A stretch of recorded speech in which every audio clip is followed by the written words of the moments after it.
मसाला, MDH की हल्दी मिर्ची धनिया करे कमाल। ये रंग दे, ये खुशबू दे, ये तीखा, ये कम पड़े। क्या निराला MDH मसाला, MDH की हल्दी मिर्ची धनिया।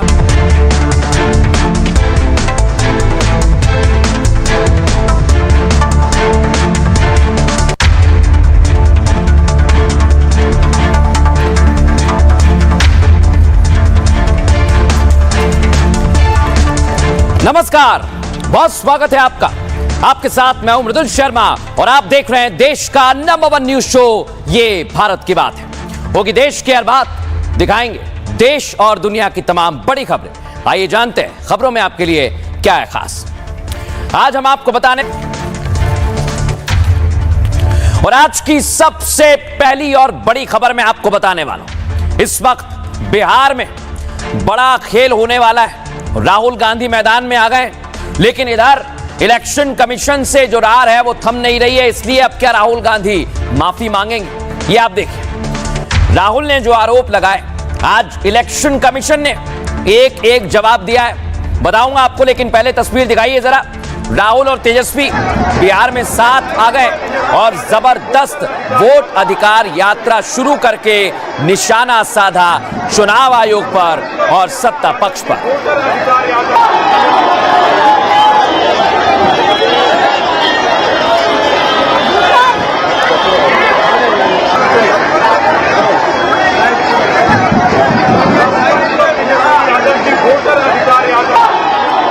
अब मैं आपको दिखाता हूं, राहुल गांधी ने यहां से शुरुआत की। इसी प्रेस कॉन्फ्रेंस में उन्होंने गंभीर आरोप लगाए। लेकिन अगली तस्वीर जो आपको दिखाऊंगा वो कांग्रेस पार्टी की है, क्योंकि कांग्रेस पार्टी के आरोप कम नहीं हो रहे। ये AI जनरेटेड वीडियो है और इसमें एक बार फिर से गंभीर आरोप लगाए। सुनिए जरा। बहन जी, आप कहाँ रहती है बहन जी? मैं विश्वास नगर में रहती हूँ। विश्वास नगर में तो मैं भी रहती हूँ। आपका मकान नंबर क्या है? मैं मकान नंबर 48 में रहती हूँ। बहन जी, क्यों मजाक कर रही हो? मकान नंबर 48 में तो मैं रहती हूँ। अरे बहन जी, मैं ये दोनों लोग हम सब मकान नंबर 48 में ही रहते हैं। लेकिन ये कैसे पॉसिबल हो सकता है? अरे मैडम, हम फर्जी वोटर हैं, भाजपा को वोट देने आए हैं। ये पूरा वीडियो AI जनरेटेड है और ये भी आप देख रहे हैं, ये भी AI के द्वारा बनाया गया है। यानी इसमें कोई भी किरदार ऐसा नहीं है जो सच में है। और इसे लेकर चुनाव आयोग ने फैक्ट चेक किया है। चुनाव आयोग कह रहा है ये सब कुछ फर्जी है, इसका सत्यता से दूर दूर तक कोई लेना देना नहीं है। और इसके लिए आपको आज तस्वीर दिखा रहा हूं मैं, क्योंकि अलग अलग वीडियो के द्वारा यही तस्वीर अभी तक सामने आई है। राहुल गांधी जो आरोप लगा रहे हैं उसे लेकर इलेक्शन कमीशन ने जवाब दिया है, फैक्ट चेक किया। सुनिए जरा। फेक एड्रेस मतलब एड्रेस है ही नहीं, या फिर हाउस नंबर 0। हाउस नंबर 0 तो आपने कभी सुना है हाउस नंबर 0? हमने तो नहीं सुना था, मगर बेंगलोर में हजारों हाउस नंबर 0 हैं वोटर लिस्ट पे। जैसे एक विषय आया था, किसी ने कहा कि साहब हाउस नंबर 0 है, 80,000 लोगों के हाउस नंबर 0 हैं, इसीलिए वो फर्जी हैं। अगले दिन कई सारे मतदाता खड़े हो गए, उन्होंने कहा नहीं साहब, हम तो यहां रहते हैं। 0 नंबर। आपको पता है इस देश में करोड़ों लोगों के घरों के पते के आगे 0 नंबर है। क्यों? क्योंकि पंचायत, म्यूनिसिपैलिटी, जिस घर में वो रहते हैं उन्होंने उनका नंबर नहीं दिया। शहरों में अनऑथराइज्ड कॉलोनीज हैं जहां उनको नंबर नहीं है, तो वो अपने फॉर्म में क्या पता भरे? तो चुनाव आयोग के निर्देश कहते हैं अगर ऐसा कोई भी मतदाता इस देश में है, चुनाव आयोग उसके साथ खड़ा है और उसको नोशनल नंबर देगा। और चूंकि कंप्यूटर में जब उसको भरते हैं तो वो 0 दिखता है। इसका अर्थ ये नहीं है कि वो मतदाता नहीं है। ये तो मैं छोटी सी झलक मैंने आपको दिखाई है। इस पूरी प्रेस कॉन्फ्रेंस ने पूरे विपक्ष की नींद उड़ा दी है और अब ये जंग और ज्यादा तेज होने वाली है। लेकिन इस जंग का सीधा असर पड़ेगा बिहार में। दिखाता हूं आपको।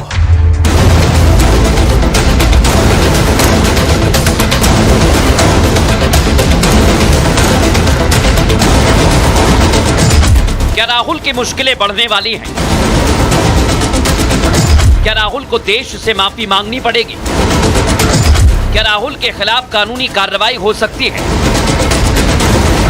चुनाव आयोग के संकेतों की माने तो राहुल के पास अब कोई विकल्प नहीं है।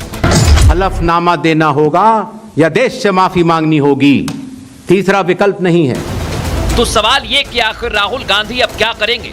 मोदी विरोध में राहुल इतने आगे क्यों निकल गए कि अब उनके लिए वापस लौटना आसान नहीं होगा?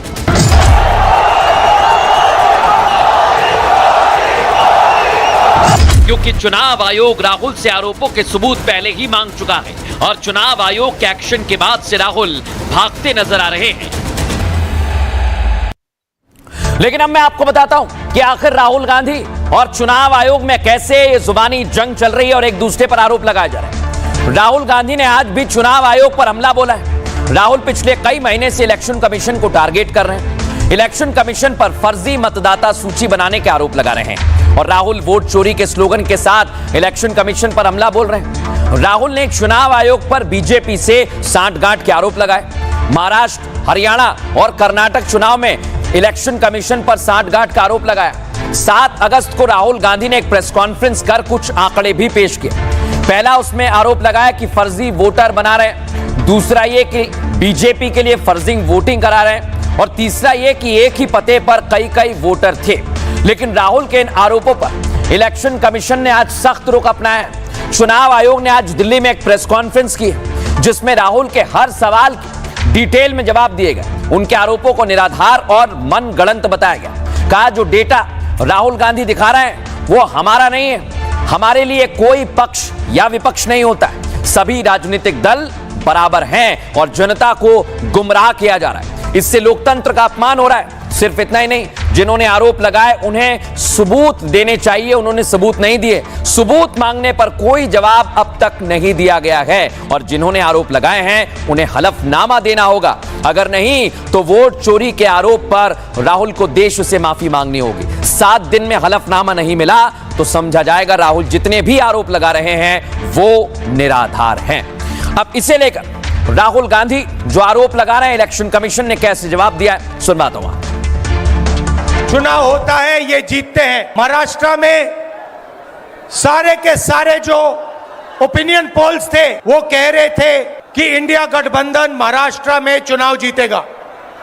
लोकसभा के समय हमारा गठबंधन महाराष्ट्र में चुनाव जीतता है। उसके 4 महीने बाद उसी महाराष्ट्र में बीजेपी का गठबंधन स्वीप करता है। हमने थोड़ी सी इंक्वायरी की, पता लगा कि लोकसभा चुनाव के बाद इलेक्शन कमीशन ने जादू से 1 करोड़ नए वोटर पैदा कर दिए। सारे मीडिया के समक्ष ये कहना कि अगर मतदाता सूची में आपका नाम एक बार और है तो आपने 2 बार मतदान किया होगा और कानूनी अपराध किया होगा और मेरे सारे मतदाताओं को अपराधी बनाना और चुनाव आयोग शांत रहे, संभव नहीं। हलफनामा देना होगा या देश से माफी मांगनी होगी, तीसरा विकल्प नहीं है। आपके माध्यम से मैं यह भी कहना चाहता हूं अगर 7 दिन में हलफनामा नहीं मिला तो इसका अर्थ ये सारे आरोप निराधार हैं। ये सारे आरोप इस वजह से लगाए गए क्योंकि वोटर्स कहा जा रहा है कि कहीं नाम कट गए, कहीं जुड़ गए। लेकिन आखिर ये पूरी प्रक्रिया कैसे होती है, कभी सोचा है आप? आज चुनाव आयोग ने पूरी प्रक्रिया के बारे में बताया है और राहुल गांधी के हर एक आरोप को लेकर सफाई दी, जवाब दिया। ये आप देखिए, बीएलए और बीएलओ वोटर ड्राफ्ट तैयार करते हैं। चुनाव आयोग बता रहा है वोटर लिस्ट में गलती सुधारने का मौका भी मिलता है। वोटर लिस्ट में नाम जोड़ा और हटाया भी जा सकता है। नाम, पता और फोटो में गलती सुधारने का मौका मिलता है। इसमें मतदाताओं और सियासी दलों की सक्रिय भागीदारी होती है, जिसके बाद एसडीएम जो ईआरओ होता है वो वोटर लिस्ट को प्रकाशित करता है। ड्राफ्ट सूची और फाइनल सूची राजनीतिक दल तय करते हैं, उनसे शेयर की जाती है। कोई गलती रहती है तो डीएम जो आरओ होता है वो भी अपील उससे की जा सकती है और डीएम से अगर संतुष्ट नहीं है तो आप राज्य के चीफ इलेक्शन कमीशन के ऑफिसर हैं उनका जा सकते हैं। फाइनल सूची पर चुनाव होते हैं। फाइनल सूची सियासी दलों को बताई जाती है। फिर कह रहा हूं मैं, फाइनल सूची सियासी दलों के उम्मीदवारों से शेयर होती है। वोटर लिस्ट की अंतिम सूची प्रत्येक मतदान केंद्र जो आपके घर के पास होते हैं वहां पर भी जाती है और पोलिंग बूथ पर जो एजेंट होते हैं उनके पास भी वो सूची पहुंचाई जाती है। पोलिंग बूथ एजेंट लोकल होता है, जो वहां के लोगों से वाकिफ होता है।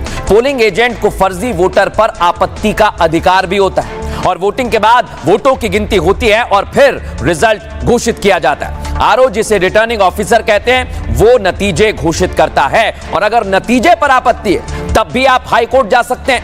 हाई कोर्ट जाने के लिए 45 दिन का वक्त दिया जाता है। फिर भी आरोप हैं तो मकसद समझा जा सकता है। मकसद सीधा यही है, बिहार में चुनाव है और बिहार चुनाव से पहले इस मुद्दे को हवा दी जा रही है। सुनिए जरा कैसी राजनीतिक प्रतिक्रियाएं आई हैं।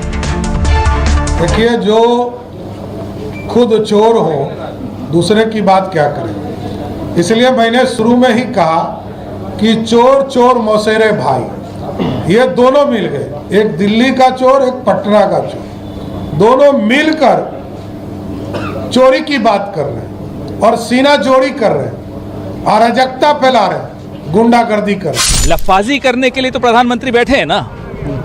संवैधानिक पद पर बैठा हुआ व्यक्ति स्पेसिफिक सवालों के स्पेसिफिक जवाब नहीं दे पा रहा, वो भी लफाजी करने पे उतर आए, तो आप समझ सकते हो कि कितना कुछ छिपाना पड़ रहा है, कितना कुछ ढकना पड़ रहा है। राहुल गांधी इस देश में झूठ बोल के, भ्रम फैला के अराजकता फैलाना चाह रहे हैं और मुझे लगता है कि चुनाव आयोग को कड़ा से कड़ा स्टेप लेना चाहिए। चुनाव आयोग भाजपा आयोग बनकर केंद्र सरकार के द्वारा लिखे गए स्क्रिप्ट को न पढ़े, निष्पक्ष चुनाव कराए, राजनीति ना करे, चुनाव आयोग के साख पर जो धब्बा लगा है, दाग लगा है, उसे धोने का प्रयास करे।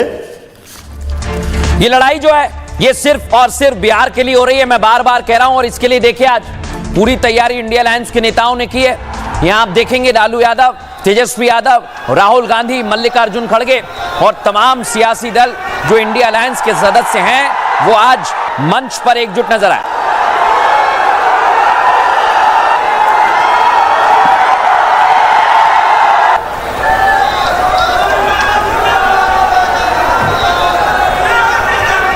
देखा आपने, ये दल मंच पर मौजूद थे और इधर देखिए आप, राहुल गांधी, तेजस्वी यादव बिहार की सड़कों पर मौजूद हैं, लोगों के साथ वोट यात्रा निकाल रहे हैं।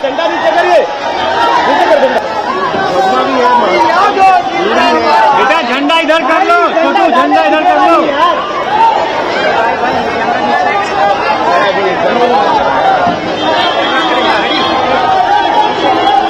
राहुल, तेजस्वी एक साथ बिहार में वोट यात्रा निकाल रहे हैं। इसका कारण आपको पता है, पीएम मोदी और जेडीयू दोनों यानी बीजेपी जेडीयू भी पूरी तैयारी के साथ बिहार चुनाव मैदान में उतर चुके हैं।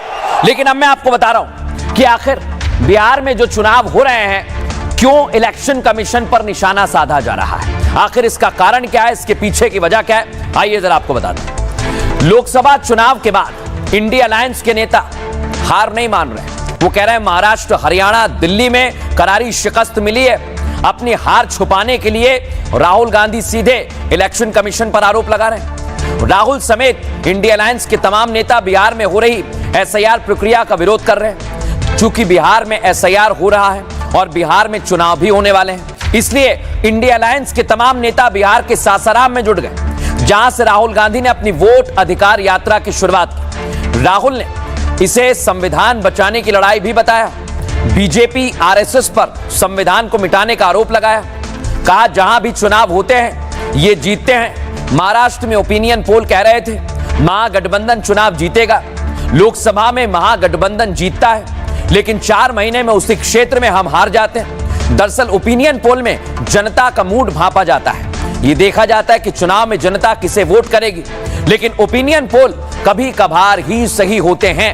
ओपिनियन पोल्स की राय भी अलग अलग होती है। शायद ही सारे ओपिनियन पोल एक नतीजा देते हो। ओपिनियन पोल के नतीजे सही हो ऐसा जरूरी नहीं है। कई बार एग्जिट पोल जो चुनाव के दिन होता है वो भी गलत हो जाता है। लेकिन राहुल गांधी तो राहुल गांधी है, ओपिनियन पोल को ही वो चुनाव के नतीजे बता रहे हैं। वैसे कभी ऐसा नहीं हुआ जब सारे ओपिनियन पोल इंडिया अलायंस को जिता रहे हैं। अब ऐसे में राहुल के आरोप पर दिल्ली से प्रधानमंत्री नरेंद्र मोदी ने जबरदस्त हमला बोला है। लेकिन अब मैं आपको बताऊं, उसे लेकर अभी सासाराम जहां राहुल गांधी गए हैं, वो बिहार में क्यों सियासी मजबूरी बन गया है, क्योंकि सासाराम कांग्रेस का परंपरागत गढ़ रहा है। 20 साल से सासाराम सीट पर कांग्रेस का कब्जा है। 2019 कांग्रेस उम्मीदवार किसी तरह से यहां से जीत गए, इसलिए सासाराम की परंपरागत सीट बचाने की कोशिश है। उन्हें लग रहा है इस बार हार जाएंगे। दूसरी वजह यह है कि सासाराम शाहबाद रीजन में आता है, जिसमें रोहतास, काराकट, बक्सर और भोजपुर इलाका है। यहां दलित, पिछड़ा और मुस्लिम किस्मत तय करते हैं और इंडिया अलायंस इस इलाके में सबसे अहम भोजपुर है, क्योंकि भोजपुर क्षेत्र में 73 विधानसभा सीट है। 2020 में चुनाव में यहां इंडिया अलायंस का दबदबा था। 73 में से 45 सीटें जीती थी इंडिया अलायंस ने, जबकि एनडीए यहां केवल 27 सीटों पर सिमट गया था। 2024 लोकसभा चुनाव में एनडीए की हालत यहां खराब रही। एनडीए को बक्सर, आरा, काराकाट, औरंगाबाद सीटें खोनी पड़ी, जिसके बाद एनडीए ने इस इलाके में कब्जे के लिए रणनीति बनाई है। पिछले 3 महीने में पीएम इस इलाके में 2 से 3 रैलियां कर चुके हैं। अब ऐसे में इंडिया अलायंस को इस इलाके में कब्जा बनाए रखने की चिंता सता रही है और इसलिए वो चुनाव आयोग पर भी आरोप लगा रहे हैं और वार पलटवार का दौर शुरू हो गया है। वो आपको सुनवाता हूं। आपके अधिकार को ही नहीं बल्कि आपके अस्तित्व को छीनने का प्रयास किया जा रहा है। वोटर लिस्ट से नाम कटा तो फिर पेंशन से नाम काटेंगे, फिर राशन से नाम काटेंगे। इलेक्शन कमीशन, मोदी जी लोग बिहारियों को चूना लगाना चाहते हैं। हम कहना चाहते हैं मोदी जी, ये बिहार है बिहार, यहाँ खैनी के साथ चूना रगड़ दिया जाता है और चबा दिया जाता है। ये लोग तो कंस के रास्ते पर चलने वाले हैं। कंस का नाश कृष्ण ने किया था, यहाँ भी कुछ कंस हैं, उनका नाश इस जन्माष्टमी के अवसर पर उनका भी नाश होना तय। अगर जब तक आप इनको गद्दी से नहीं उतारेंगे, तुम्हारे वोट सेफ नहीं रहेंगे, तुम्हारे हकूक सेफ नहीं रहेंगे। कम से कम प्रशांत किशोर की पदयात्रा ने बिहार के नेताओं को रोड पर तो उतारा, नहीं तो यहाँ पर तो सिर्फ लालू के डर से मोदी, नीतीश और मोदी के डर से लालू को वोट मांगने की परिपाटी थी। ये यात्रा नहीं है, पत्थर पर सीट पटकने ऐसा है। डर किसको लगता है? उसी को लगता है जो बोगस मतदाता के बल पर, गलत मतदाता के बल पर आज सत्ता में साझेदारी कहिए या राजनीति कर रहे हैं। बिहार में चुनाव से पहले कहा जा रहा है ताकतवर कौन है, इसके आंकड़े आपको बताऊंगा, क्योंकि पिछले चुनाव में जबरदस्त टक्कर हुई थी। पिछले चुनाव में यहां देख रहे हैं आप, आरजेडी सबसे बड़ी पार्टी बनकर उभरी 75 सीटों के साथ। उसके बाद भारतीय जनता पार्टी 74 सीटों पर रही और जेडीयू जो किंग मेकर एक बार फिर बनी 43 सीटों के साथ। लेकिन कांग्रेस और बाकी दल भी मैदान में आए थे। कांग्रेस ने मात्र 19 सीटें जीती। सीपीआईएम को भी 12 सीटों पर कामयाबी मिली। इधर एआईएमआईएम असदुद्दीन ओवैसी के नेतृत्व में 5 सीटें जीतती हैं। हम पार्टी भी यहां पर 4 सीटें जीतने में कामयाब रही। 2 और छोटी पार्टियां आपको दिखा रहा हूं। वीआईपी मुकेश साहनी की पार्टी ये 4 सीटें जीती और अन्य के खाते में 7 सीट गई थी। लेकिन इस बार चुनाव दिलचस्प होता जा रहा है, क्योंकि हर एक पार्टी पूरी ताकत के साथ मैदान में जुटी हुई है। कौन क्या कह रहा है, सुनिए जरा। इनको लोकतंत्र पर, संविधान पर भरोसा नहीं है, तो भारत की जनता ऐसे लोगों के साथ नहीं रहती, इसलिए इनका टायर पंचर हो गया है, हवा पहले निकल गया है। और बिहार की जनता को मालूम है कि चुनाव आयोग उनके साथ कैसे न्याय करेगा, ये बिहार की जनता को मालूम है। एक व्यक्ति प्रधानमंत्री के कुर्सी पर बैठा हुआ जो हिंदुस्तान के युवाओं के अधिकार के, उसके नस्ल पर हमला किया। कैसी बात कर रहे हैं, कौन विश्वास करेगा? ये तीसरी बार प्रधानमंत्री, क्यों इन लोग जीतते नहीं है, क्यों चुनाव जीतते नहीं है? और अगर कभी वोट चोरी करना ही था, प्रधानमंत्री जी भाजपा को करना था, तो हम लोग 300 सीटें के ऊपर चले जाते। हम लोग 240 पर क्यों रुकते, 242 पे? कॉमन सेंस है यार, कॉमन सेंस होता ना, कॉमन सेंस। अब आपको बताता हूं, बिहार में चुनाव है, उससे पहले एक और चुनाव की चर्चा देश में हो रही है, वो है उपराष्ट्रपति कौन होगा। आज बीजेपी ने बता दिया है, बीजेपी की तरफ से राधा कृष्णन उम्मीदवार होंगे। ये देखें आप, जैसे ही उम्मीदवार के नाम का ऐलान किया गया, यानी राधा कृष्णन जी के नाम का ऐलान किया गया, उनको बधाई दी गई। कई लोगों ने यह भी कहा कि अब उपराष्ट्रपति उम्मीदवार बनने पर बधाई हो।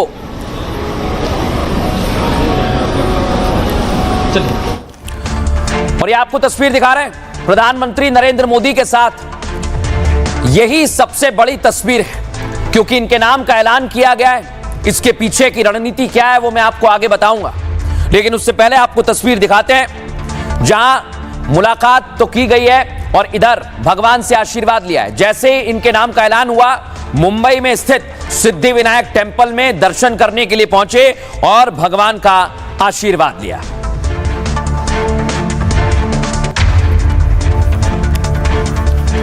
और अब मैं आपको बताता हूं, इसे लेकर दिन भर से चर्चा थी कि किसके नाम का ऐलान होगा। यहां पर मंथन हुआ, दर्शकों देख रहे हैं आप। यहां पर रक्षा मंत्री राजनाथ सिंह है, प्रधानमंत्री नरेंद्र मोदी हैं और यह संसदीय बोर्ड है बीजेपी का जिसने नाम का ऐलान किया है। लेकिन आखिर इस नाम का ऐलान क्यों हुआ है और इसे लेकर पूरी तैयारी क्या है बीजेपी और एनडीए की, आइए जरा आपको बताते हैं। एनडीए ने सीपी राधाकृष्णन को उपराष्ट्रपति उम्मीदवार बनाया। बीजेपी संसदीय बोर्ड की बैठक में उनके नाम पर मोहर लगी। बैठक में पीएम मोदी, अमित शाह समेत कई नेता मौजूद रहे। बैठक में जैसे ही उनके नाम की ऐलान की खबर आई, जेपी नड्डा प्रेस कॉन्फ्रेंस करते हैं और बताते हैं वो 21 अगस्त को नामांकन दाखिल करेंगे। उपराष्ट्रपति का चुनाव 9 सितंबर को होगा और वोटिंग के बाद उसी दिन गिनती होगी। धनखड़ के इस्तीफे के बाद चुनाव हो रहा है। जेपी धनखड़, जगदीप धनखड़ ने अचानक इस्तीफा दे दिया था और उसके बाद इनके नाम का ऐलान हुआ। लेकिन कौन है सीपी राधाकृष्णन? सीपी राधाकृष्णन तमिलनाडु के रहने वाले हैं। राधाकृष्णन अभी इस वक्त महाराष्ट्र के राज्यपाल हैं, झारखंड के राज्यपाल भी रह चुके हैं, 2 बार लोकसभा के सांसद रहे और संघ की पृष्ठभूमि से आते हैं। 16 वर्ष की उम्र में संघ से जुड़ गए थे। सीपी राधाकृष्णन की उम्र इस समय 67 साल है और इन्हें बीजेपी ने उम्मीदवार बनाया है। अब आपको बताते हैं क्या कह रहे हैं इस पर जेपी नड्डा। संसदीय बोर्ड की बैठक में जिसका नेतृत्व हमारे प्रधानमंत्री नरेंद्र मोदी जी की उपस्थिति में हुआ, उनके नेतृत्व में ये बैठक हुई। नामों पर विस्तृत रूप से जो पार्टी में एक्सरसाइज हुई थी, उन सारे एक्सरसाइज के बारे में डेलिब्रेशन हुआ, सभी के साथ चर्चा हुई। ये तय हुआ कि हमारे उपराष्ट्रपति के प्रत्याशी के रूप में हमारे महाराष्ट्र के राज्यपाल श्री सीपी राधाकृष्णन जी, चंद्रपुरम पुन्नासामी राधाकृष्णन जी, उनको हम एनडीए का प्रत्याशी बनाएंगे और वो एनडीए के प्रत्याशी के रूप में रहेंगे। और अब आपको एक और खबर दिखाने वाला हूं। अगर आप दिल्ली एनसीआर के रहने वाले हैं तो यह खबर आपको जरूर देखनी चाहिए क्योंकि दिल्ली एनसीआर में अब जाम नहीं लगेगा। ऐसा मैं क्यों कह रहा हूं, तस्वीर दिखाइए, देखिए आप। ये तोहफा आज मिला है और ये दिल्ली और एनसीआर को कैसे जोड़ेगा, फुल फ्रेम दिखाइए। ये द्वारका एक्सप्रेसवे आज सौंपा गया है आम जनता को।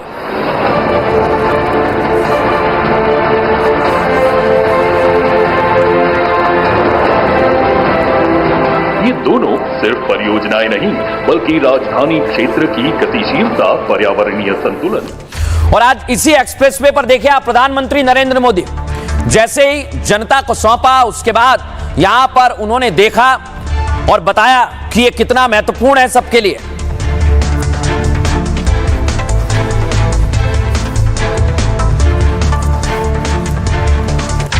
और अब आपको बताते हैं, देखिए आप, यहां पर उनके साथ मौजूद थे सड़क परिवहन मंत्री नितिन गडकरी, दिल्ली के मुख्यमंत्री रेखा गुप्ता और हरियाणा के मुख्यमंत्री नायब सिंह सैनी, क्योंकि ये दिल्ली और हरियाणा के लिए काफी महत्वपूर्ण है। मैं आपको बताऊं उससे पहले अगली तस्वीर दिखाइए जरा, ये आप देखिए। ये इनॉग्रेशन हुआ, प्रधानमंत्री ने इसे सौंपा है आम जनता को।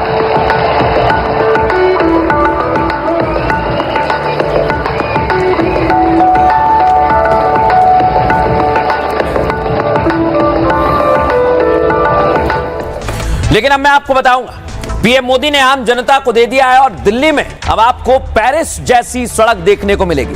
ऐसा मैं क्यों कह रहा हूं, आइए जरा आपको विस्तार से बताता हूं। पीएम मोदी ने रोहिणी में दिल्ली वालों को बड़ी सौगात दी। 11,000 करोड़ रुपए के 2 बड़े हाईवे प्रोजेक्ट का उद्घाटन किया है। देश सबसे पहले बता दूं आपको 8 lane elevated highway Dwarka expressway शामिल हो गया है।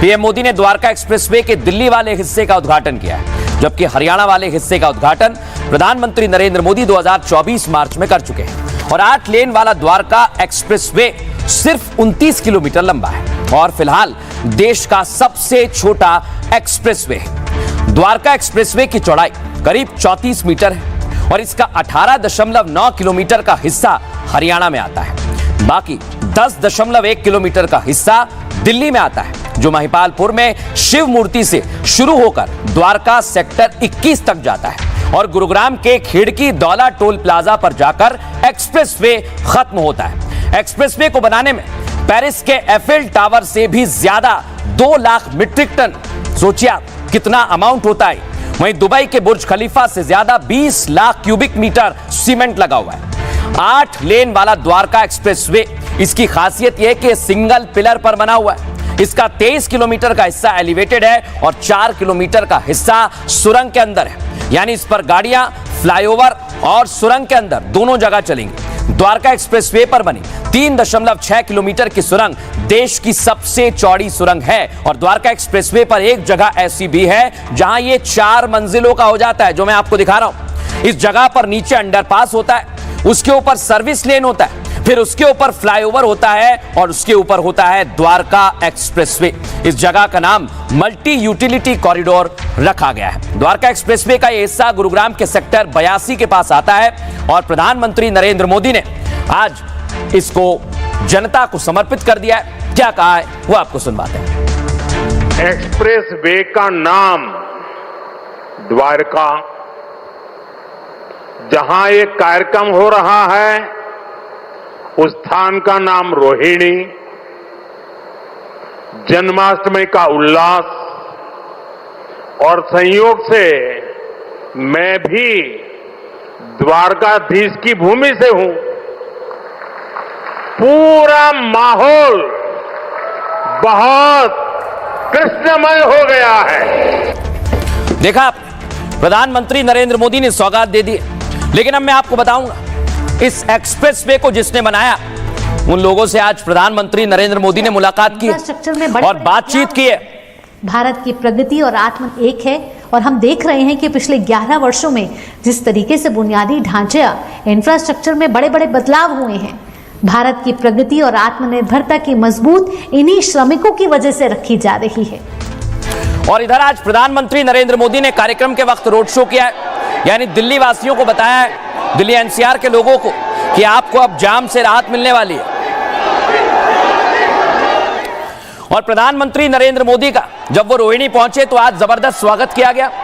खुद रेखा गुप्ता मौजूद रहीं और हरियाणा के मुख्यमंत्री नायब सिंह सैनी ने उन्हें पगड़ी पहनाई। अब सबसे महत्वपूर्ण ये देख रहे हैं आप तस्वीर, ये दिल्ली में जाम है। आप लोग भी इस जाम से 2-4 हुए होंगे, लेकिन अब इस जाम से आपको राहत मिलने वाली है। और इसके लिए कैसी तैयारी की है, ये रोड आपको कैसे जाम से राहत दिलवाने वाला है, कैसी इसकी पूरी प्लानिंग की गई है, आइए जरा आपको विस्तार से समझाते हैं। यह एक्सप्रेस दिल्ली की मुख्य सड़क पर ट्रैफिक को कम करने में मदद करेगा। दावा यह कि इससे दिल्ली में 50% ट्रैफिक की समस्या खत्म हो जाएगी। एक्सप्रेसवे पर गाड़ियां 100 किलोमीटर प्रति घंटे की रफ्तार से दौड़ेंगी। रोजाना लगने वाला घंटों का जाम नहीं लगेगा। अब नोएडा से आप आईजीआई एयरपोर्ट केवल 40 मिनट में पहुंच जाएंगे। साथ ही गुरुग्राम और जयपुर बिना किसी परेशानी के पहुंचेंगे। द्वारका एक्सप्रेसवे को टोल प्लाजा फ्री रखा गया है और अगले कुछ महीने में एक्सप्रेसवे पर फ्री टोलिंग सिस्टम लग जाएगा, यानी हाईवे पर कहीं भी टोल देने के लिए आपको रुकना नहीं है। यह ऑटोमेटिक फास्टैग को स्कैन करेगा, एडवांस रीडर वहां पर लगे होंगे। इसके अलावा गाड़ियों की नंबर प्लेट पर हाई पावर कैमरे की मदद से भी टोल लिया जाएगा। इस एक्सप्रेसवे पर एक तरफ के लिए कार, जीप के लिए और वैन के लिए 105 रुपए और दोनों तरफ के लिए 155 रुपए आपको देने होंगे। और बस और ट्रकों के लिए एक तरफ 355 रुपए हैं और दोनों तरफ आपको 535 रुपए देने होंगे। महत्वपूर्ण बात यह है कि दिल्ली एनसीआर में ट्रैफिक जैम एक गंभीर समस्या है और इसके कारण हर साल लाखों लीटर ईंधन बर्बाद होता है, पर्यावरण में प्रदूषण भी होता है। और इसके बाद हाईवे प्रोजेक्ट जैसे ही शुरू हुआ है, ट्रैफिक को कम करेगा। जिससे ईंधन की बचत होगी और कार्बन उत्सर्जन भी कम होगा। अब आपको सुनवाते हैं प्रधानमंत्री नरेंद्र मोदी ने दिल्ली के जाम को लेकर क्या कहा। एनसीआर की कनेक्टिविटी में बीते दशक में अभूतपूर्व सुधार हुआ है। यहां आधुनिक और चौड़े एक्सप्रेस वे हैं। दिल्ली एनसीआर मेट्रो नेटवर्क के मामले में दुनिया के सबसे बड़े नेटवर्क इलाकों में से एक है। बीते 11 वर्षों में दिल्ली एनसीआर में आना जाना पहले के मुकाबले आसान हुआ है। साथियों, दिल्ली को बेहतरीन शहर बनाने का जो बीड़ा हमने उठाया है वो निरंतर जारी है। आज भी हम सभी इसके साक्षी बने हैं। कम से कम 1 से 1.5 घंटा हमें वहाँ नजफगढ़ पहुँचने में लगता था। अब हार्डली 20 to 25 मिनट में हम वहाँ पहुँच जाएंगे। तो ये हमारे लिए एक बहुत अच्छी बात है। हमारे लिए मोदी जी बहुत अच्छा काम कर रहे हैं। बहुत ही हम सब से तहे दिल से उनका शुक्रिया अदा धन्यवाद करते हैं। और उन्होंने जो ये रोड निकाला, जो 5-5 घंटे आदमी सुबह शाम लग जाती थी, वो आदमी आज 1 घंटे में वापस भी आ सकता है और अपनी फैमिली के साथ एंजॉय कर सकता है। टाइम 2 घंटे लगते थे गुड़गांव जाने में जॉब पे। अब द्वारका एक्सप्रेस वे की वजह से मैं बाइक से 1 घंटे में डायरेक्ट अपने बादशाहपुर सेक्टर 66 पहुंच जाता। मेरे हस्बैंड को ना काफ़ी समस्या रहती थी, लेकिन जब से ये हाईवे बना है ना, तो जैसे 1-1.5 घंटा जो जाम में फंसते थे ना, तो अब आधे घंटा कवर हो जाता है। इससे हमें काफ़ी अच्छा है। टाइम की इतनी बचत होती है कि बच्चे स्कूल भी पहुँच जाते हैं, अपनी जॉब पर भी पहुँच जाते हैं। सुना आपने, लेकिन ये इतना ही नहीं है। ये रोड कैसे बन रही है, इसकी क्या खासियत है, ये भी आपको बताऊंगा। देखिए, आज प्रधानमंत्री नरेंद्र मोदी ने पूरा मैप देखा है, कहां से ये रोड कहां जाएगा, कितना ट्रैफिक जैम होता है, कितनी राहत मिलेगी। और ये सिर्फ एक रोड नहीं है, एक और सौगात प्रधानमंत्री नरेंद्र मोदी देने वाले हैं। ये आप देख रहे हैं, ये है दिल्ली में जमा हो रहा कचरा। आपने सुना होगा दिल्ली में कचरे का पहाड़ है, यही है। सारा कचरा यहां पर आ रहा है, लेकिन इस कचरे को कम किया जा रहा है। और सिर्फ इस कचरे को कम नहीं किया जा रहा है, मैं आपको बताऊंगा दिल्ली में एक और समस्या है। कचरा तो कचरा, यमुना नदी की गंदगी। और बीजेपी की सरकार बनी तो दावा किया गया कि इस कचरे को साफ कर देंगे, यमुना नदी के और लैंडफिल जो कचरे का पहाड़ है उसे भी कम किया जाएगा।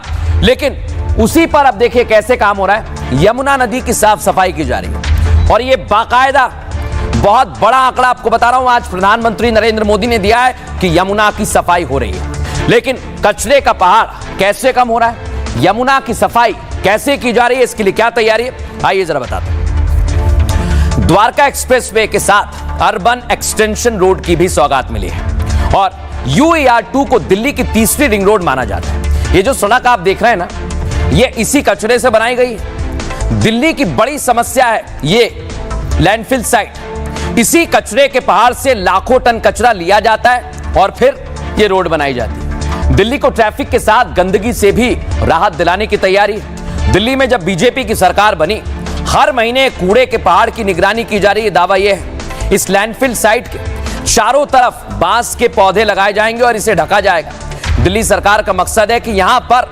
56,000 बांस के पौधे लगाए जाएंगे, क्योंकि बांस के पेड़ 30% ज्यादा ऑक्सीजन देते हैं और इससे दिल्ली को प्रदूषण से मुक्ति मिलेगी। वायु प्रदूषण के साथ जल प्रदूषण पर भी बीजेपी सरकार का खास फोकस है। यमुना की सफाई के नाम पर दिल्ली में बीजेपी की सरकार बनी और यमुना अब तक 16 लाख मीट्रिक टन गाद वहां से निकाला गया है, जिससे ग्रीन दिल्ली, क्लीन दिल्ली के मंत्र को और मजबूती मिल रही है। अब आपको बताएंगे प्रधानमंत्री नरेंद्र मोदी ने क्या कहा, सुनिए जरा। अर्बन एक्सटेंशन रोड की एक और विशेषता है, ये दिल्ली को कूड़े के पहाड़ों से भी मुक्त करने में मदद कर रही है। अर्बन एक्सटेंशन रोड को बनाने में लाखों टन कचरा काम में लाया गया है। कूड़े के पहाड़ को कम करके उसे वेस्ट मटेरियल का इस्तेमाल सड़क बनाने में किया गया है और वैज्ञानिक तरीके से किया गया है। यहां पास में ही भलसवा लैंडफिल स्पा साइट है। यहां आसपास जो परिवार रहते हैं उनके लिए कितनी समस्या है ये हम सभी जानते हैं। हमारी सरकार ऐसी हर परेशानी से दिल्ली वालों को मुक्ति दिलाने में जुटी हुई है। मुझे खुशी है कि रेखा गुप्ता जी के नेतृत्व में दिल्ली की भाजपा सरकार यमुना जी की सफाई में भी लगातार जुटी हुई है। मुझे बताया गया कि यमुना से इतने कम समय में 16 लाख मैट्रिक टन सील्ड हटाई जा चुकी है। और अब आप आगे बढ़ेंगे और एक ऐसी खबर आपको दिखाने वाला हूं जो आज आपका सीना गर्व से चौड़ा कर देगी। स्पेस से शुभांशु की घर वापसी हो गई है, घर आ गए। दिखाते हैं आपको, देखिए आप। पीएम मोदी ने 27 फरवरी 2024 में गगनयान को लेकर कहा था और जब 3 जो हमारे साइंटिस्ट हैं, वैज्ञानिक हैं, एस्ट्रोनॉट्स हैं, इनको लेकर प्रधानमंत्री नरेंद्र मोदी ने सम्मानित किया था। इसमें शुभांशु भी आपको दिख रहे हैं। कमांडर शुभांशु शुक्ला। और देखिए, अंतरिक्ष में रहने के बाद भारत वापसी से पहले पोस्ट किया शुभांशु ने बताया सोशल मीडिया के जरिए कि मैं भारत आ रहा हूं।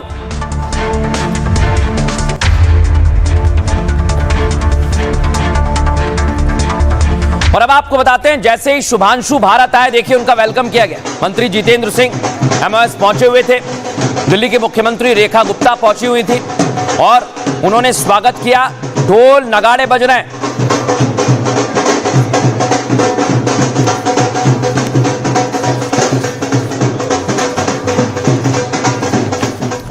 लेकिन आज एक तस्वीर आपको दिखाता हूं, देखिए आप। शुभांशु ने जैसे ही वो आए अपने बेटे को गले लगा लिया। कई दिन से उनका बेटा भी उनका इंतजार कर रहा था, लेकिन जैसे ही वो आते हैं अपने बेटे को देखते हैं, आप उनका रिएक्शन देखिए, कितने खुश हैं वो।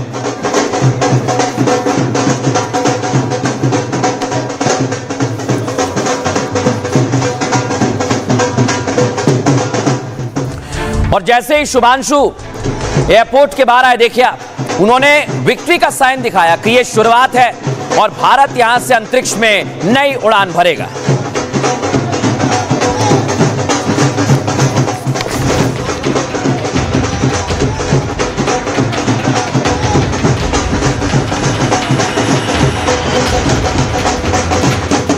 स्पेस में नया रिकॉर्ड बनाकर शुभांशु शुक्ला अब स्वदेश लौट आए। दिल्ली एयरपोर्ट पर ढोल नगाड़ों के साथ उनका जोरदार स्वागत किया गया। केंद्रीय मंत्री, दिल्ली के मुख्यमंत्री के साथ साथ इसरो के चेयरमैन भी मौजूद रहे। शुभांशु की अंतरिक्ष उड़ान कितनी बड़ी है इसका अंदाजा आप इसी से लगा सकते हैं कि 15 अगस्त को लाल किले की प्राचीर से पीएम मोदी ने शुभांशु के सफल मिशन की सराहना की। हमारे group captain Shubhanshu Shukla space station से लौट चुके हैं। हम स्पेस में भी अपने दम पर आत्मनिर्भर भारत गगनयान की तैयारी कर रहे हैं। भारत हर दिन अंतरिक्ष में सफलता की नई कहानी लिख रहा है। स्पेस स्टेशन से वापसी के वक्त खुद शुभांशु शुक्ला ने कहा था, भारत सारे जहां से अच्छा। मैं एक बार फिर से कह सकता हूं कि आज का भारत अभी भी सारे जहां से अच्छा दिखता है। तो शुभांशु वापस आ गए, लेकिन शुभांशु बहुत बड़ा कार्य करके आए देश के लिए। अंतरिक्ष की रिकॉर्ड यात्रा के बाद शुभांशु भारत लौट आए। दिल्ली एयरपोर्ट पर शुभांशु का भव्य स्वागत किया गया। इस दौरान इसरो चेयरमैन वी नारायणन भी मौजूद रहे। शुभांशु शुक्ला दिल्ली में पीएम मोदी से मुलाकात भी करेंगे।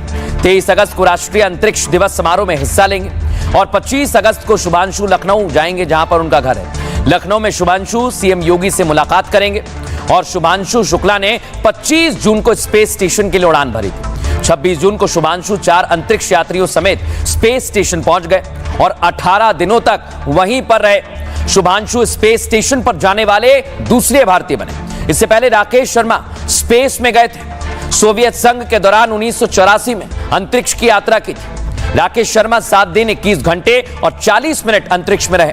शुभांशु ने 18 दिनों तक स्पेस स्टेशन में रहकर नया रिकॉर्ड बनाया है। शुभांशु ने स्पेस स्टेशन पर 60 से भी ज्यादा वैज्ञानिक प्रयोग किए। शुभांशु ने खास तौर पर 7 प्रयोग किए हैं। पहला क्या, अंतरिक्ष में हरे चने और मेथी के बीज उगाए। शरीर पर अंतरिक्ष के प्रभाव का शुभांशु ने अध्ययन किया है। जो मांसपेशियां होती हैं आपकी, उनकी कमजोरी पर रिसर्च की है। इन प्रयोगों से भविष्य में अंतरिक्ष में और क्या उगाया जा सकता है, इस पर भी रिसर्च की है। अंतरिक्ष यात्री वहां पर कितने दिन तक कैसे स्वस्थ रह सकते हैं, इस पर भी रिसर्च की, और इस रिसर्च से मिली जानकारी आगे भविष्य में बहुत मदद करने वाले हैं। लेकिन जैसे ही शुभांशु आए, वहां पर मौजूद और भारतीयों ने क्या क्या सुनवाते हैं। अंतर्राष्ट्रीय अंतरिक्ष स्टेशन में 18 दिन रहने के बाद शुभांशु शुक्ला यहां पर मौजूद तमाम लोगों का अभिवादन स्वीकार करते हुए विक्ट्री का साइन वो दिखाकर ये बताते हुए कि अब भारत उनके इस अनुभव का फायदा अपनी अगली अंतरिक्ष यात्रा में पूरा उठाने वाला है और वो मजबूती से भारत के अगले अंतरिक्ष मिशन के लिए जी तोड़ मेहनत करने वाले हैं। दिल्ली एयरपोर्ट के बाहर सैकड़ों की संख्या में उनके समर्थक, उनके प्रशंसक इस वक्त यहाँ पर मौजूद हैं और वो उन सभी का अभिवादन स्वीकार करते हुए बहुत ही गर्व का क्षण है, जिसके लिए आप देख रहे हो कि यहाँ पर पूरी की पूरी पब्लिक आई हुई है। ये भारत का प्यार है। शुभांशु जी भारत का नहीं पूरा नाम पूरे विश्व में इन्होंने जो रोशन किया है, वो आज के युवाओं के लिए एक प्रेरणा है। हम युवाओं में इतना जोश भरा है कि हम भी आगे बढ़े, अपने देश को आगे बढ़ाएं। गौरवान्वित करने वाला ऐतिहासिक क्षण है। भारत माता की जय। हर एक भारतीय का सर गर्व से आज ऊंचा है। शुभांशु आ गए, लोग बड़े उत्साहित हैं, लेकिन आप देखिए शुभांशु ने जो प्रयोग किए वो भारत के लिए कितने महत्वपूर्ण हैं, यही अब देखा जाएगा, क्योंकि भारत भविष्य में अपने अंतरिक्ष यात्रियों को मिशन पर भेजने वाला है।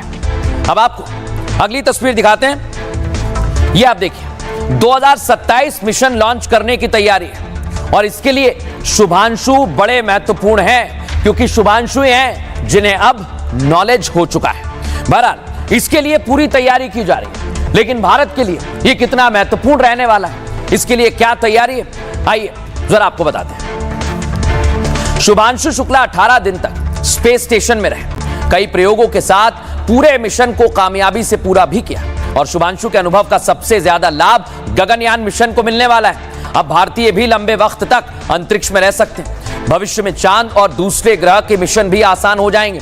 भारत में 2027 में गगनयान मिशन लॉन्च करने की तैयारी है। धरती की निचली कक्षा में भारत पहली बार स्पेसक्राफ्ट भेजेगा।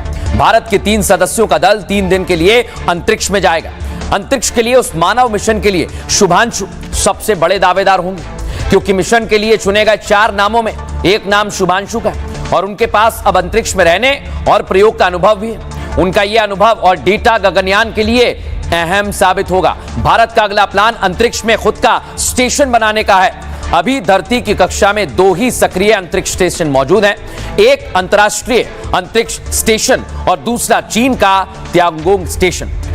इंटरनेशनल स्पेस स्टेशन अमेरिका, रूस, जापान, कनाडा के सहयोग से बना है। यह दुनिया भर के वैज्ञानिकों को प्रयोग और सहयोग के लिए मंच देता है, जबकि चीन अपने अंतरिक्ष यात्रियों को त्यागोंग स्टेशन में भेजता है। और भारत का 2035 तक खुद का अंतरिक्ष स्टेशन बनाने का प्लान है और शुभांशु 18 दिन तक अंतरिक्ष में रहे। इसरो के वैज्ञानिक से बात की, मतलब भारत को अंतरिक्ष स्टेशन और उसकी बारीकियों की जानकारी मिल गई है। लेकिन अब मैं आपको बताता हूं, इसे लेकर हमने वैज्ञानिकों से चर्चा की, वो क्या बता रहे हैं, ध्यान से सुनिए। शुभांशु शुक्ला जो भारत वापस आ गए हैं अपनी उस ऐतिहासिक यात्रा के बाद, और पहले ऐसे भारत के अंतरिक्ष यात्री बन गए हैं जो स्पेस स्टेशन में जाके आए हैं, वहाँ पर समय बिता के आए हैं। शुभांशु शुक्ला ये 2 मैसेज इंडिया में लेके आए हैं। तो भारत के लिए इनके 2 मैसेज, एक मैसेज वो है जिस काम के लिए इसरो ने इनको भेजा था, जो बहुत महत्वपूर्ण काम है भारत के आने वाले मिशंस के अंदर।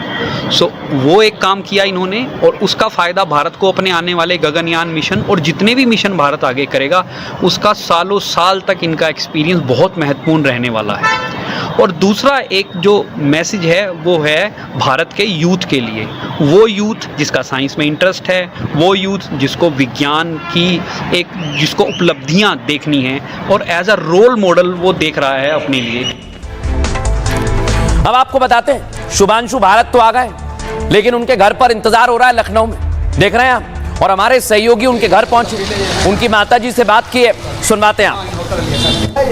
बहुत खुशी का पल है हमारे लिए कि हमारा बच्चा इतने दिनों के बाद वापस लौटा है भारत में, तो हमें बहुत अच्छा लग रहा है। फ़ोन बराबर बेटा कर रहा है। दोहा में रुके थे कुछ देर के लिए, वहाँ से फ़ोन आया था, फिर सुबह भी फ़ोन आया, बिल्कुल सबसे मुलाकात है। इसीलिए वहाँ 23-24 तक बिजी हैं, उसके बाद ही लखनऊ उनका आना होगा।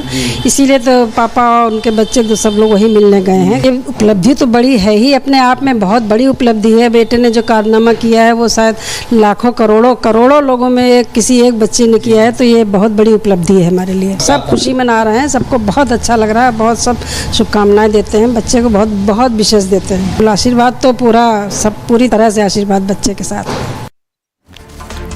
खबरों में आगे बढ़ेंगे और अब मैं एक ऐसी खबर आपको दिखा रहा हूं जिसने सुबह सुबह सबको हिलाकर रख दिया। दिल्ली एनसीआर में जबरदस्त फायरिंग हो गई। 1 2 नहीं 24 राउंड गोलियां बरसाई गई एल्विश यादव के घर पर। एल्विश यादव यूट्यूबर हैं और देखिए जरा कैसे तड़ातड़ गोलियों की आवाज, तड़तड़ाहट सुनाई देगी, सुनिए जरा।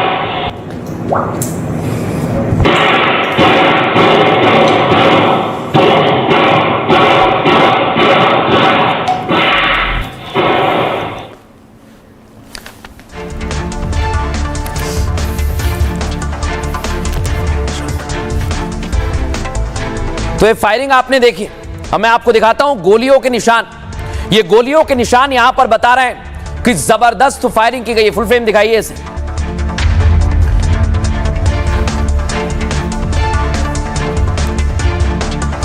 अरे बात करो।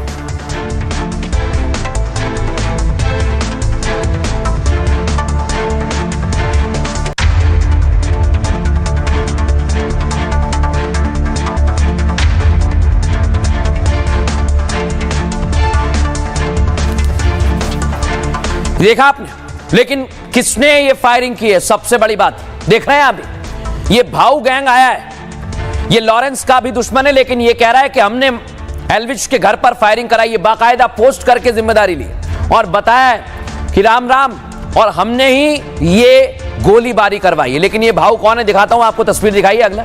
ये देखिए, इस मामले में एफआईआर भी हो चुकी है और इसमें बाकायदा पुलिस की पूरी टीम जुटे हुए हैं।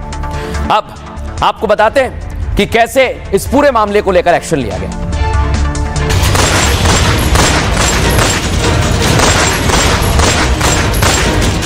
एक नहीं, 2 नहीं, 3 नहीं, करीबन 25 राउंड गोलियां दागी गई। मशहूर यूट्यूबर एल्विश यादव के मकान के सामने 3 नकाबपोश आए और ताबड़तोड़ फायरिंग शुरू कर दी। फायरिंग करने के बाद ये सभी बदमाश मौके से फरार हो गए। एल्विश यादव के घर के बाहर 1 दर्जन से ज्यादा गोलियों के निशान मिले हैं। गोली लगने से शीशे का दरवाजा टूट गया। घर की सीलिंग और दरवाजों पर भी गोलियों के निशान मिले। एल्विश के घर पर जिस वक्त ये हमला हुआ वो घर पर मौजूद नहीं थे। अगर एल्विश मौके पर मौजूद होते तब क्या होता, और क्या इस घटना के बाद एल्विश की जान खतरे में है? देखा आपने, जबरदस्त गोलियों की तड़तड़ाहट, लेकिन क्या वाकई बहुत बड़ा गैंगवॉर होने वाला है? क्योंकि एल्विश यादव के घर ताबड़तोड़ फायरिंग की गई है। गुरुग्राम सेक्टर 56 में फायरिंग से सनसनी फैल गई। फायरिंग के लिए 3 बदमाश बाइक पर सवार होकर आए। 2 बदमाशों ने 24-25 राउंड गोलियां बरसाई। सुबह 5:30 बजे से 6 बजे के बीच वारदात को अंजाम दिया और ग्राउंड और फर्स्ट फ्लोर पर फायरिंग की गई। फायरिंग के दौरान एल्विश घर पर नहीं थे। घर की दूसरी मंजिल पर एल्विश रहते हैं। फायरिंग के वक्त घर पर उनका परिवार मौजूद था। हमलावर गोलियां बरसाकर मौके से फरार हो गए। खबर लगते ही पुलिस की टीम वहां पर पहुंची और क्राइम सीन से सबूत जुटाए गए। साथ ही सीसीटीवी फुटेज भी पुलिस खंगाल रही है। हमारे सहयोगी एल्विश के घर पर पहुंचे, वहां के क्या हालात हैं दिखाते हैं आपको। ग्राउंड फ्लोर पे आप देख सकते हैं, आपको गोलियों के जो निशान है वो यहाँ पर नजर आ रहे होंगे। कोई भी शख्स जो है इस पूरे इंसिडेंट में घायल नहीं हुआ है। लेकिन आगे की ऊपर की तस्वीर दिखाना चाहूँ तो छोटे छोटे जो आपके बुलेट के जो मार्क्स है वो यहाँ पर नजर आ रहे हैं। और पुलिस सूत्रों के मुताबिक बताया जा रहा है कि 1 दर्जन से ज्यादा गोलियां जो है एल्विश यादव के घर पर चलाई गई हैं। हालांकि अब सोशल मीडिया पे भाऊ गैंग ने इस हमले की जिम्मेदारी ली है और एक सोशल मीडिया पे जो है एक पोस्ट भी डाला है जिसमें साफ तौर पर लिखा है कि एल्विश यादव जो है सट्टे वालों को जो प्रमोशन कर रहा है और वो प्रमोशन करना बंद कर दे, अन्यथा जो है दोबारा जो है राउंड फायरिंग की जाएगी। और इसी बात को चेतावनी देते हुए जो है यहाँ पे वारदात करवाई गई है। तो देखा ये हिमांशु भाऊ का गैंग, ये है हिमांशु भाऊ जो गैंग को ऑपरेट कर रहा है और यही एल्विश के घर पर फायरिंग कराता है, इसने जिम्मेदारी ली है। लेकिन ये कौन है, ये क्या करता है, आपको बताऊं उससे पहले देखिए लॉरेंस से इसकी जबरदस्त ठनी हुई है। यानी ये हिमांशु और लॉरेंस दोनों के बीच में लड़ाई चल रही है और अब बीच में इस समय एल्विश यादव के घर पर भी फायरिंग की गई है। लेकिन ये गैंग वॉर क्यों हुआ है, आइए जरा आपको बताता हूं। भाऊ गैंग तेजी से उभरता हुआ आपराधिक गिरोह है, दिल्ली, हरियाणा और राजस्थान में बहुत एक्टिव है। भाऊ अमेरिका से गैंग को ऑपरेट कर रहा है, युवाओं को सोशल मीडिया के जरिए भर्ती कराता है। भाऊ गैंग और लॉरेंस बिश्नोई गैंग के बीच वर्चस्व की जंग है। दोनों गैंग दिल्ली एनसीआर में एक दूसरे के खिलाफ है। भाऊ गैंग लॉरेंस गैंग के वर्चस्व को चुनौती देता है। भाऊ गैंग का बंबीहा गैंग और खालिस्तानी तत्वों से भी संबंध है। लॉरेंस गैंग, गोल्डी बराड़ और भाऊ गैंग के बीच टकराव की खबरें भी आती हैं। भाऊ गैंग ने पहले फाजिलपुरिया के घर पर हाल ही में हमला करवाया था। लॉरेंस जेल से गैंग चलाता है, जबकि भाऊ विदेश से दोनों गैंग और करीबियों और सेलिब्रिटीज को निशाना बनाता है। पुलिस भाऊ गैंग को लॉरेंस से भी ज्यादा खतरनाक मान रही है, सोचिए आप। और इसी वजह से एल्विश के परिवार वाले डर रहे हैं, खतरे में। सुनिए जरा। खोल वगैरह पड़े हुए हैं बाहर भी। फिर हमने अपना डीवीआर कैमरे में देखा कि भाई, तो पता लगा वो आपके सामने हो चुकी है सारी चीजें कि भाई 2-3 थे। उसके बाद हमने पुलिस को फोन कर दिया, पुलिस अपना काम कर रही है, सारी टीमें टाइम पे आ गई थी और अपना टेस्ट कर रही है। अभी तक तो किसी प्रकार की हमें कोई धमकी नहीं है, ना कोई मैसेज है। खतरा महसूस की ये बात है, वैसे तो हमने कुछ किया नहीं है, देखो किसी का भी कुछ भी। तो ऐसा भाई खतरा तो देखो वैसे जान का तो है ही भाई, अगर हम बाहर होते तो कुछ भी हो। ये एल्विश यादव भी कम नहीं है, इसका भी पहले विवादों से नाता रहा है। देख रहे हैं आप, ये स्नेक वेनम, ये इसका नशा करते थे, जहर का नशा, सांप के जहर का नशा। इस मामले में एल्विश फंस गया था और इसे लेकर भी पुलिस ने कार्रवाई की है। लेकिन अभी इस वक्त एल्विश की मुश्किल और ज्यादा बढ़ती जा रही है। आइए जरा आपको बताते हैं हुआ क्या।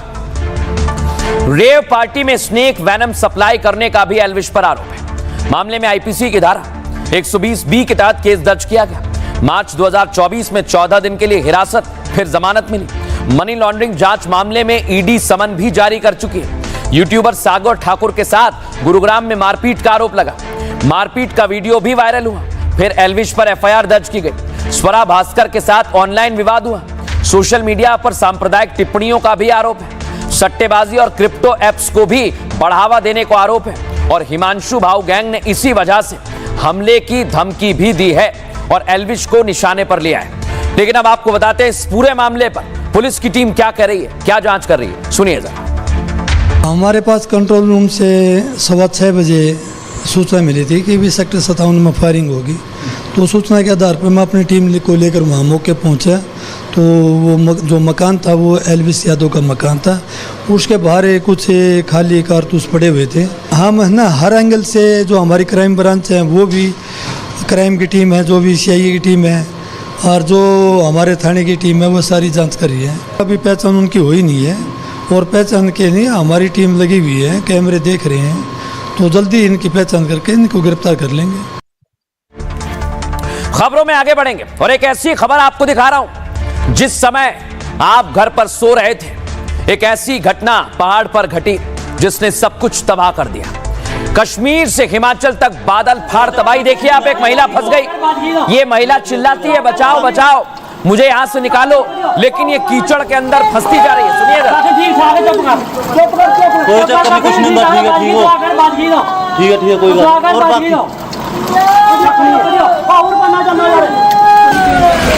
कटो सामान कटो बाहर पूरा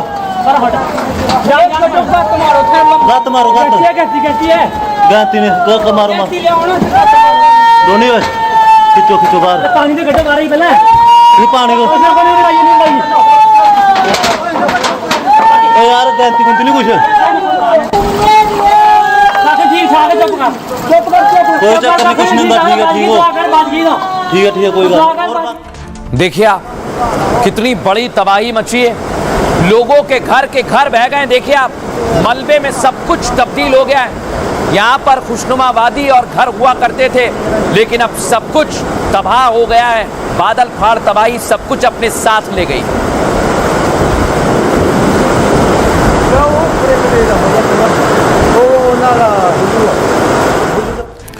देखिए, घर, इंसान, सड़क तक बह गई है। बादल फटने के बाद पूरी सड़क की सड़क बह गई, कुछ नहीं बचा। देखिए आप, यहाँ पर सड़क हुआ करती थी जो भर भरा कर अब तबाह हो चुकी है।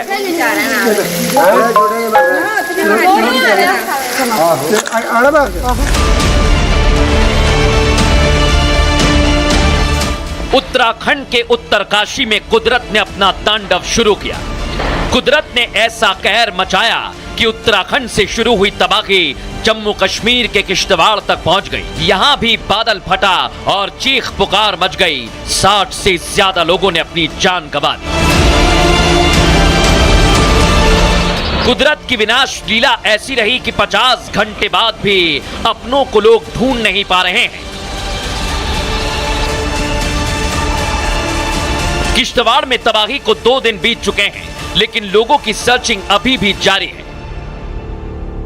हमारे अभी 4 डॉग जो है एक्टिवेट है, अभी काम कर रहा है और बाकी टीमें भी लगी है। हमारी 3 टीमें यहाँ पर लगी है और जो काम चल रहा है सर्च एंड रेस्क्यू जो सब देख रहे हो पूरा चल रहा है हमारा काम।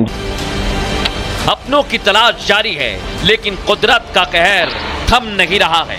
किश्तवाड़ के बाद ये तबाही कठुआ की तरफ मुड़ गई है।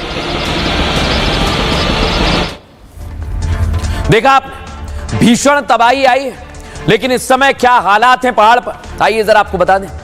किश्तवाड़ के बाद अब जम्मू कश्मीर के कठुआ में बादल फट गया है। जम्मू कश्मीर में बादल फटने की वजह से 3 दिन में यह दूसरी घटना है और जबरदस्त तबाही हुई। कठुआ जिले में बॉर्डर से सटे इलाके में 3 जगह पर बादल फट गया। जांगलोट, लखनपुर और घाटी इलाकों में बादल फटने से सैलाब आ गया। बादल फटने से कई जगह पर लैंडस्लाइड की घटनाएं सामने आई हैं, जिसकी वजह से जान बचाने के लिए चारों तरफ चीख पुकार मच गई। घाटी में 5 और जांगलोट में लोगों ने बादल फटने की वजह से भारी तबाही देखी। कई लोगों की मौत हो गई और कई जगह पर घर मलबे में दब गए और लोग उसमें फंस गए। एसडीआरएफ, सेना और जम्मू कश्मीर पुलिस राहत बचाव काम में जुटी हुई है। जम्मू कश्मीर के सीएम ने मृतकों के परिवार वालों के लिए 2-2 लाख रुपए की मदद का ऐलान भी किया और गंभीर रूप से घायलों को 1-1 लाख रुपए की राशि दी जाएगी। लेकिन मौसम विभाग के मुताबिक ये तबाही अभी थमी नहीं है।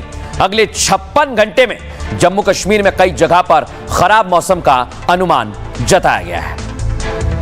लेकिन ये एक तबाही है, लेकिन अभी तबाही और भी जारी है और ये तबाही भी रुकने का नाम नहीं ले रही है।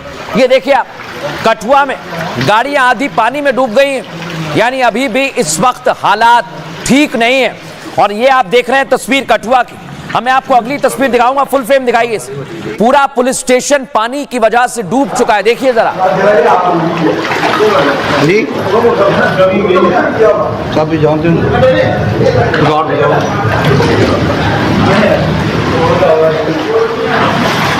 ये देखिए आप, कई लोगों को बचाया गया है। रेस्क्यू ऑपरेशन पूरी ताकत के साथ सेना ने चलाया हुआ है ताकि लोगों को बचाया जा सके और इसके लिए अभी भी सेना जुटी हुई। दिखाइए जरा अगली तस्वीर, देखिए आप जरा। सेना बच्चे को बचा रही है, छोटे छोटे बच्चे, महिलाएं, सबको बचाया जा रहा है और ऑपरेशन जिंदगी पूरे उत्तर भारत में चल रहा है। दिखाइए, देखिए, कई लोगों की कार फंस गई। ये आपको हिमाचल की तस्वीर दिखा रहा हूं मैं। और नाला के पहाड़ की स्पीड में गाड़ी आती हुई और ये देखिए घर को भी खतरा हो चुका है और नाले ने अपना फिर से एक बार तो ये देखिए और नाला के तो बाढ़ पूरे उत्तर भारत में तबाही मचा रही है। आप अपना ख्याल रखिएगा। बहरहाल वक्त हो गया है सूत्र का। आज का सूत्र है एक कविता जो आपको मोटिवेशन से भर देगी। अटल बिहारी वाजपेयी, उन्होंने लिखा, टूटे हुए सपने की सुने कौन सिसकी, अंतर को चीर व्यथा पलकों पर ठिठकी, हार नहीं मानूंगा रार नहीं ठानूंगा, काल के कपाल पर लिखता मिटाता हूं, गीत नया गाता हूं। यह कविता देश के पूर्व प्रधानमंत्री अटल बिहारी वाजपेयी ने लिखी थी। अटल जी 3 बार भारत के प्रधानमंत्री रहे। उनकी कविताएं हमें जीवन में निरंतर आगे बढ़ने और हार नहीं मानने की प्रेरणा देती हैं। अटल जी की कविताओं को अगर आप अपने जीवन में उतारेंगे तो हमारा आत्मविश्वास कभी भी नहीं डिगमगाएगा, ये हम लिख कर देते हैं। और आप भी इसी तरह मोटिवेशन से भरे रहें, ख्याल रखें। बहरहाल भारत की बात है, इतना ही। स्वाद अब आया स्वाद। जब स्वाद के पड़े हो लाले तो MDH का चंकी चाट मसाला डालें। MDH का चंकी चाट मसाला। MDH अब आया असली स्वाद। अब आया स्वाद। जब स्वाद के पड़े हो लाले